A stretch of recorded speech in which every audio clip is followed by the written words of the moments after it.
So this is the producer room powered by producer culture. Got the legend in the building, Ambezza. Excited to talk about some of these crazy records he's landed recently.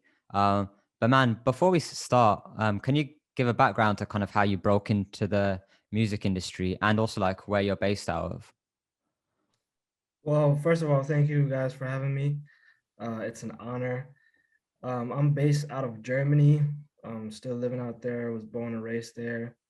Um, like mid-sized town, 300,000 people. And how I broke into the industry was kind of building connections through social media on Instagram and Twitter, not so much, but here and there, but mostly Instagram with other producers at first, and then also upcoming, artists, writers, managers, A&Rs, whoever I could really get a hold of. And yeah, obviously, like in the beginning, it's kind of tough making your way into it and, getting your name out there. But as time progresses, like it gets easier. But it was definitely like networking with other producers first and, collabing with producers that kind of got my foot into the door. Fast forward from that point, then you land a crazy record, Drake and Future, Life is Good.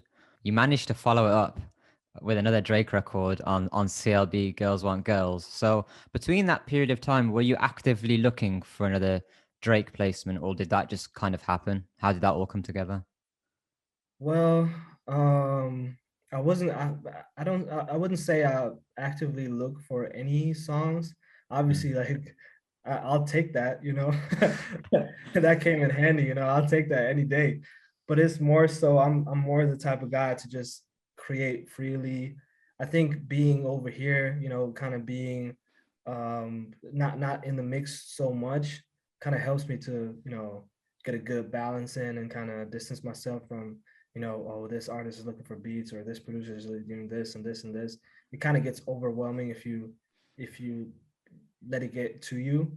So I just like to, sit down, create whatever I wanted to, and then see where it could potentially fit, or let other people figure out where it could fit.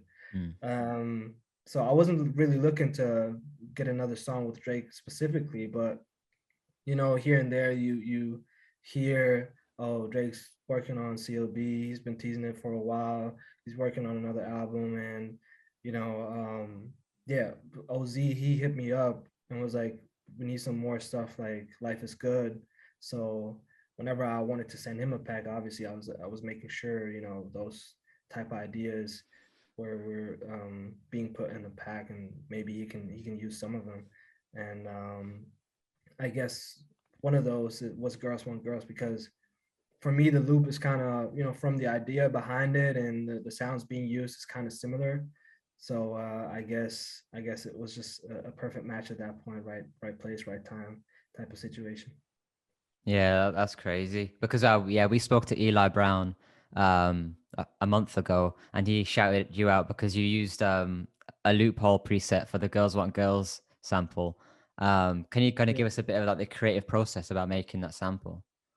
Yeah, well, it's so funny because the sound is called Like Usual, and obviously because it was based on the Life is Good main pad sound, right? So that itself was so ironic. But yeah, I think I'm from what I know, I just might have just sat down and skipped through a couple sounds and noticed that sound from Eli's and his guys bank.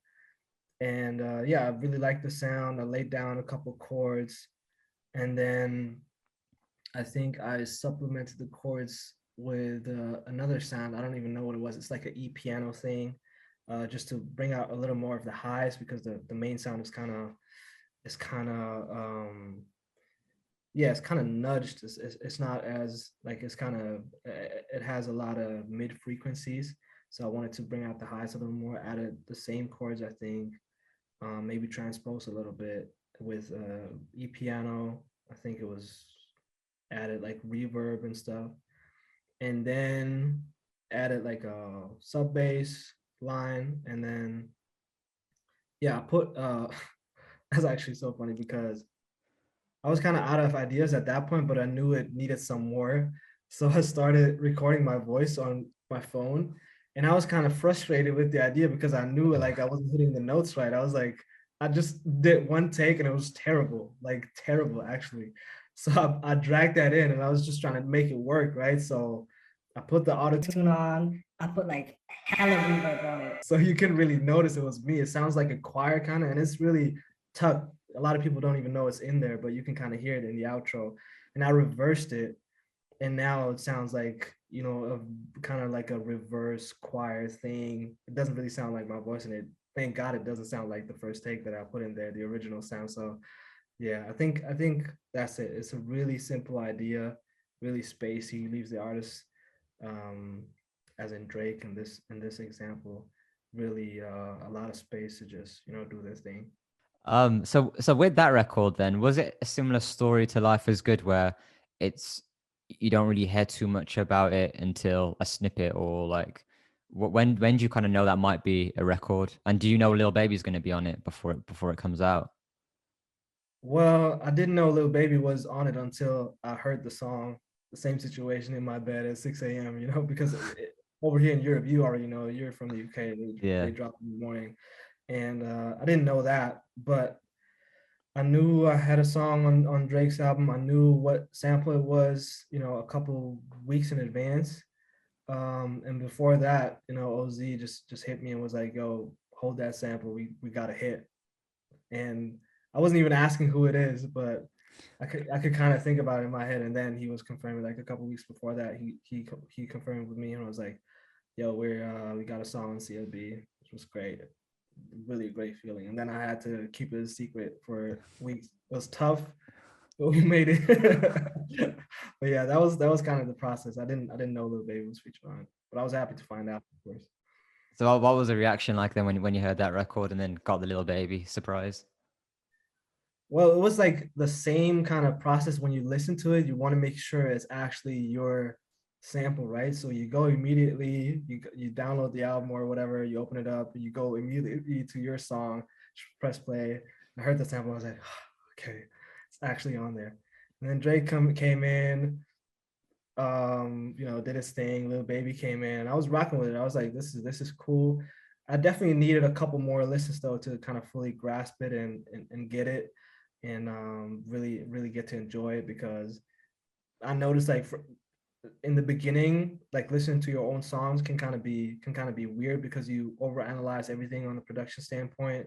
I haven't heard the drums before. I only knew my sample, and you kind of listen to the beat a lot and how it sounds and maybe what's good, what's not so good, kind of analyze it in your head from a musical standpoint. But after a while, I kind of really vibed with it, and then yeah, I was just happy to be on the album.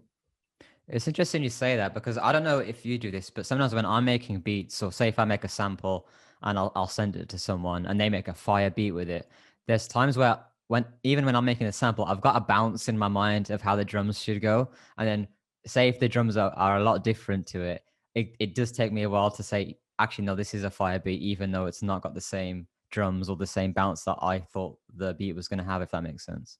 Right, right, right. Yeah, definitely. It happens all the time.